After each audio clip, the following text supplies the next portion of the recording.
Everyone, my name is Zoithro, and today I'm going to be talking about the entire chemistry chapter 2, which is called States of Matter for class 9 to 10, and basically an easy way.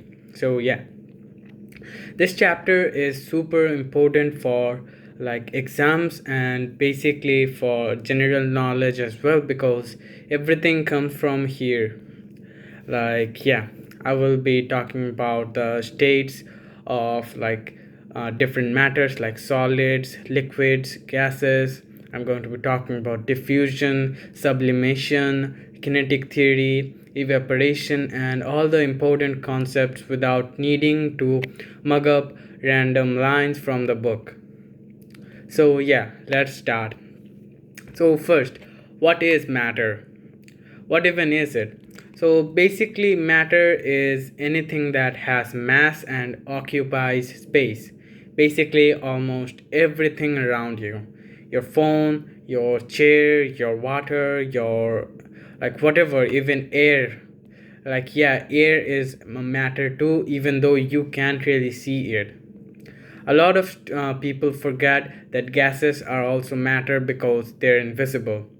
But gases still have mass and take up space, so they do count as matter. That's the good thing to know. Next we will talk about the states of matter. Now, matter mainly exists in three states: solid, liquid, and gas. The main difference between them is how their particles are arranged and how much they can move. Let's start with solids. In solids, particles are packed very closely together. They barely have any space to move around.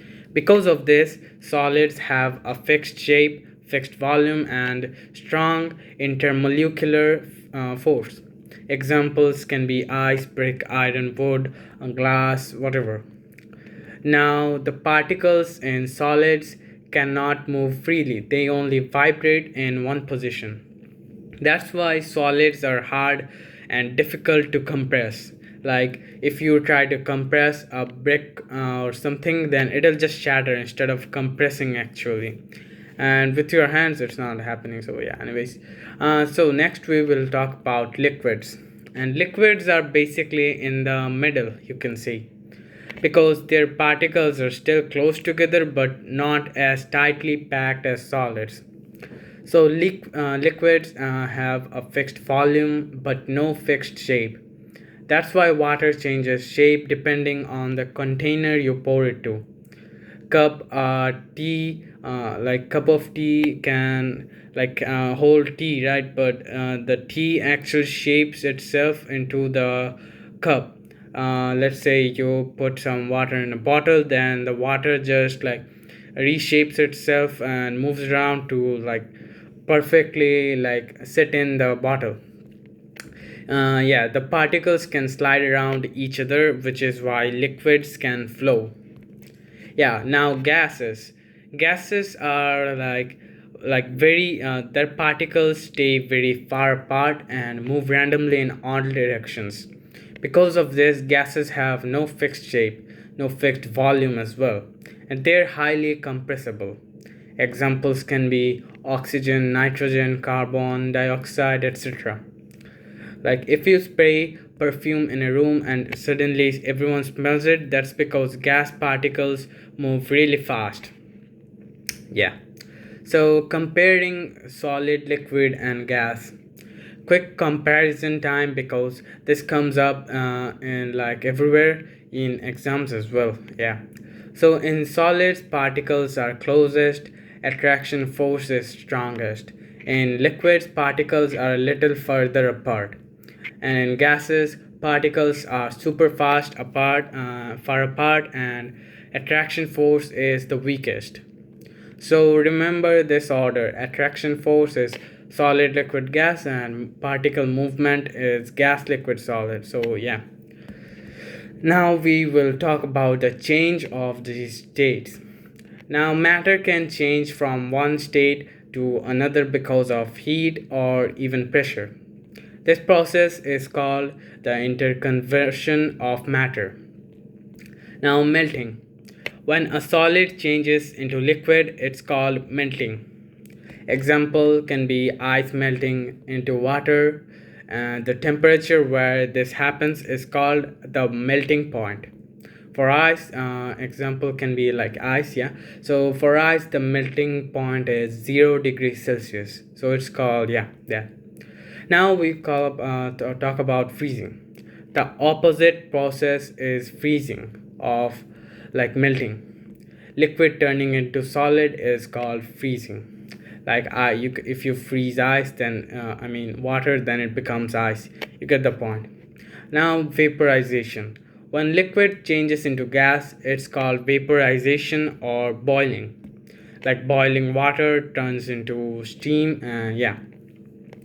Now condensation. Gas changing back into liquid is called condensation, like water droplets forming outside a cold bottle. That's an example. So yeah. Now we will talk about sublimation. Yeah. Now here, basically, like some substances directly change from solid to gas without becoming liquid. This process is called sublimation. Examples can be camphor, iodine, naphthalene. This is like a really good thing to know because it might come up like in a lot of places. So yeah, like how these don't go to like liquid and straight to gases, and yeah, vice versa. So yeah, now we'll talk about diffusion. Diffusion means particles moving from high concentrations to low concentration. It sounds complicated, but it's not really that complicated. In fact, it's actually really simple. Imagine someone sprays a perfume in one corner of the room. After some time, everyone can smell it in the room. The spreading process is called diffusion. Diffusion happens fastest when in gases because gas particles move the fastest, as I said before. Like order was gas, liquid, solid. So yeah. Now we will talk about the kinetic theory of matter. Now this is an extremely like important point. So the kinetic theory explains particle behavior. Main points are all matter is made of tiny particles. Particles are always moving. There are spaces between particles.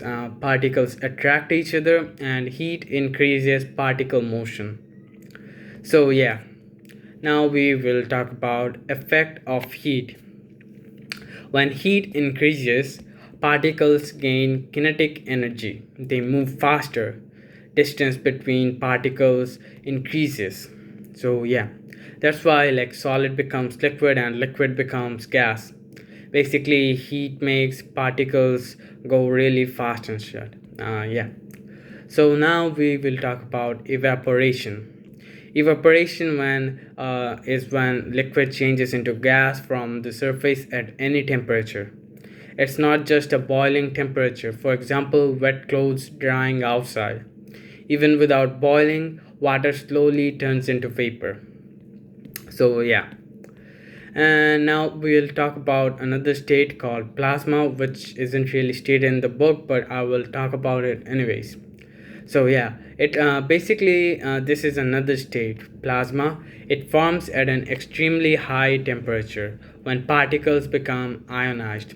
For examples, it can be like the sun, lightning, neon signs, etc. Basically, super energetic matter. So yeah, I basically talked about everything in the chapter. I talked about stuff that was not in the chapter as well. So yeah, so thank you for listening to me, and that's all for today.